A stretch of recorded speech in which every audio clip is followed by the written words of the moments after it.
Today we are going to discuss about the post COVID-19 scenario in which the business houses will manage themselves to bounce back.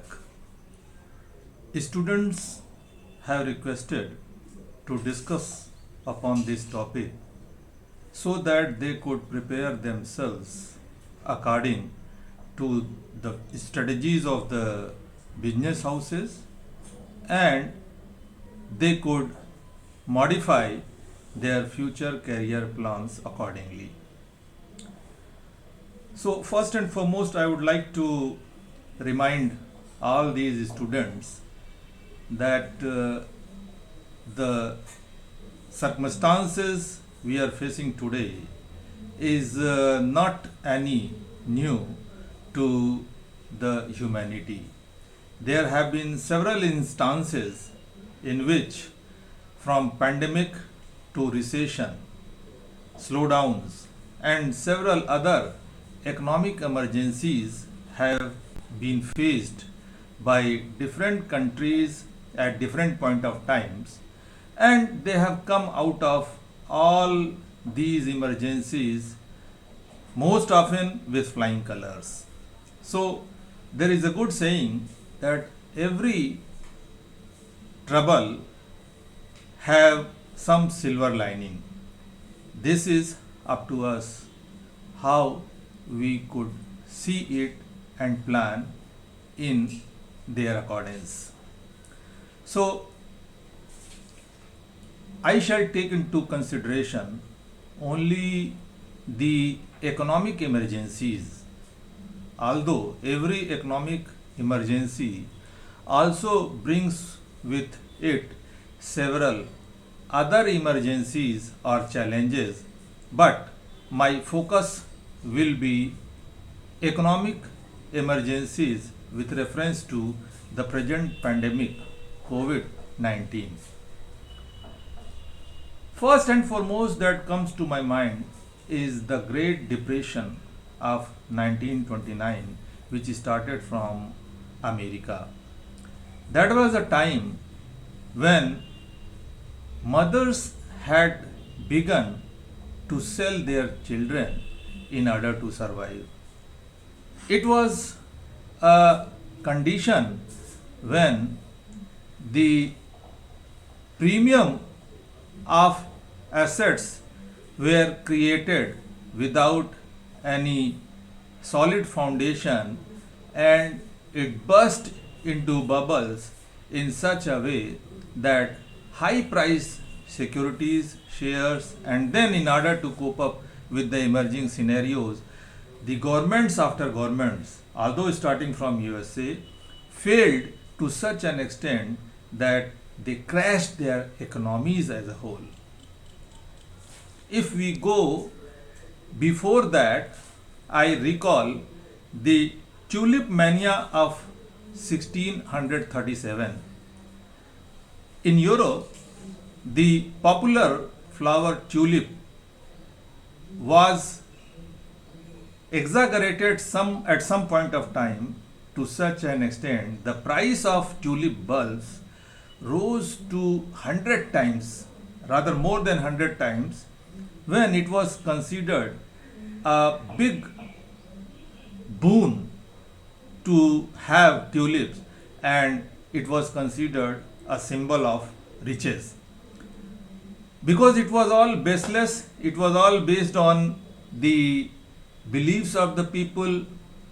After it reached a peak, people started to ignore it because most of the people in the society were unable to buy it, and therefore a point of time came when this bubble burst down and the price or the value of the tulip bulbs again shattered to its real value. So the beautiful tulip was of course a God's gift, but when its price was exaggerated, or say an artificial price was created in such a manner that it became impossible for the most of the members of the society to afford it. And in every such scenario, either it is a story of the Great Depression, or it may be recalled as the story of the recession of 2008-9, when some assets are artificially premiumed, the price or the value of it becomes much more than the intrinsic value. Someday people come up to face the reality, or if people do not come up to face the reality, this is the intrinsic principles of the economics which shatter the whole myth and bring down the reality to in the form of such kind of economic emergencies. Now, again, if we come back to the economic recession of 2008 and 9, it also started from USA. What happened that in order to create artificial premium of the real asset, several real estates and even the banks, in order to finance huge amount of loans, the price of the real sector, the price of flats rose up to such an extent that demand of the same rose, because it started to be considered as a symbol of status. So everybody ran after buying a home, and with the rising demand and with the changing conditions on the part of the banks, the changing conditions on the part of bank means the banks removed most of the restrictions so that many more loans could be bought by many more borrowers, and on the other hand, continuously rising prices of these flats in real estate kept people on their toe. So there came a point of time when the EMI became so huge that people started to give it up. Even the mortgages, people started to leave behind the mortgages which were unable to carry the price attached with. So the result was the banks started to fail. When a huge proportion of their fund was engaged for the housing loan and it stopped to come back as a payback, in fact, the loans extended by banks started to become NPA. And this way, the huge amount of NPA failed these banks, and then followed the recession of 2008 and 9. This way, the prices of the shares started to crash. Once it started from the US market, it spread to various other parts of the world, and then it became a worldwide phenomenon. If we recall those days, we have one strong point to say that our banks were not so weak, and that's why the Indian economy was considered to be safe, and it behaved like that.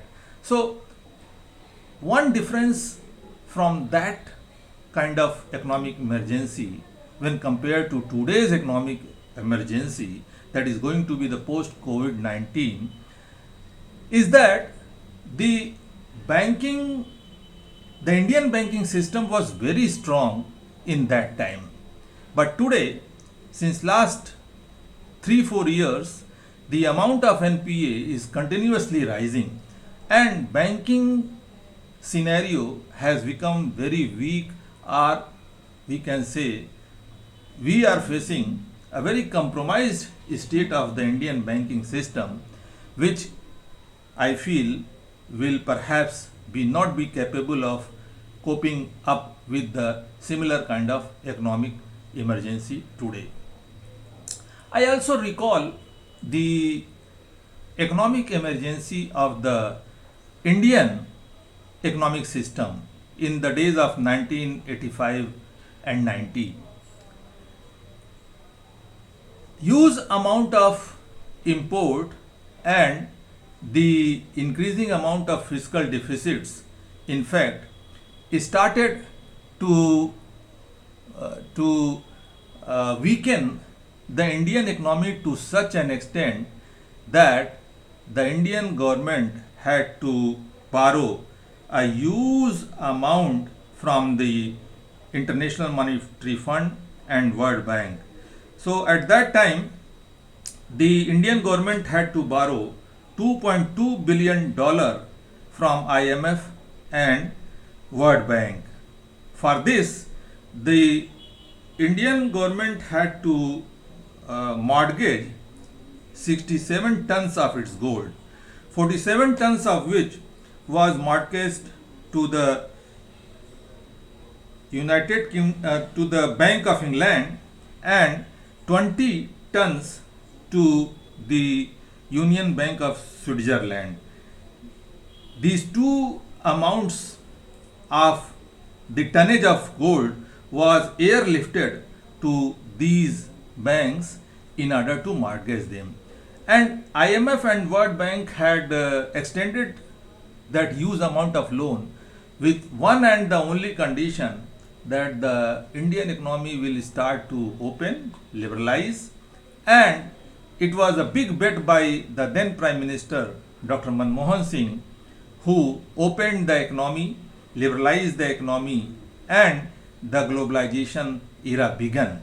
Although 1991 was an election year, but the Indian government with these policy decisions came out of that dirty time, and it could again touch the trough after a decade.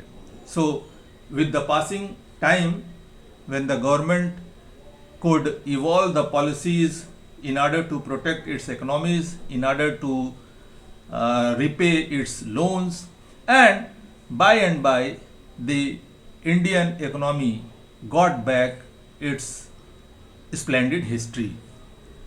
So the objective of underlining these economic emergencies was, every time most of us considered that it was the last straw on the camel's back. But every economic emergency had several silver lining as well. And every time we came up with something new that nobody had considered can create a boon for not only for the country which suffered, but also for the world as a whole. For example, the economic emergency of 1985 and 90, which Indian economy faced, in fact, it came to learn that the LPG era is the new normal, and this new normal only can take the present Bharat to face up the future challenges of the upcoming world. And the Indian economy, in fact, proved with lapse of time that yes, the policy decisions made by Dr. Manmohan Singh in 1991 that related to LPG era, in fact, could really take the Indian government and Indian public in the new reaches. Similarly, the pandemic SARS in the year 2003, when the Alibaba.com kind of companies emerged, they changed the whole economic scenario not only in China, but they also showed a new path that is technology driven to the whole world. So the tragedy of 2003 that started from China, the tragedy of Indian economy that was in the time of 1985 and 90, the tragedy of worldwide recession having started from USA, and several other pandemic like situations, world wars, World War One and World War Two, even after the World War Two, the Cold War era, all these time and again, it appeared like, in fact, this is the end of the world. We are not going to come back again. Similarly, here in the time of COVID-19, all of us have started to think about a very dim future. But the truth is not that way. Even this pandemic, which we are unable to see any light at the end of the tunnel, is filled with so many challenges that I shall talk a little later. And that is, in fact, the focus of our talk today. So, dear students, even the examples that I described, the situations we are facing, continuously increasing lockdowns, extending lockdowns, so many grim predictions, the grim predictions regarding GDP, Berkeley has forecasted that there will be 0% GDP growth rate this year. Some other organizations have predicted not any more than 1 or 1.5%. And at least we should be happy that no one has forecasted it to be even below zero. So, yes, of course, the situation is very grim, the condition is very challenging, but we are also seeing some new ways to work from the home, some new era of education, how the coming days are going to be focused on customer and home deliveries, and of course the demand of the hour to change the business models, to change the employment models, how the employers will hire the workers, how there will be an end of bossism when teams will dominate, and teams can work only when they work with cooperation. So, instead of an authoritarian era, there is going to begin an era based on influence. So, every those boss, every those manager will succeed who will believe more on influencing their subordinates than doing the bossism. So, digital marketing, of course, digital marketing is going to find its due when there will not be required a huge investment in creating marketing tools. In digital marketing, there will be minimal possible waste. Advertisements will not get unnoticed. They will not go unresponded, and therefore we can well say that still, if we think deeply, we can find a lot of new ways, new path which can lead us not only to come out of these tragic situations, they are also showing us new way to do the business, new ways to manage the business, new way of marketing, that is digital marketing, new way to get employment and manage the employment. Apart from getting dependent on paid or salaried job only, now this time is showing us a way to be dependent on more than one income sources.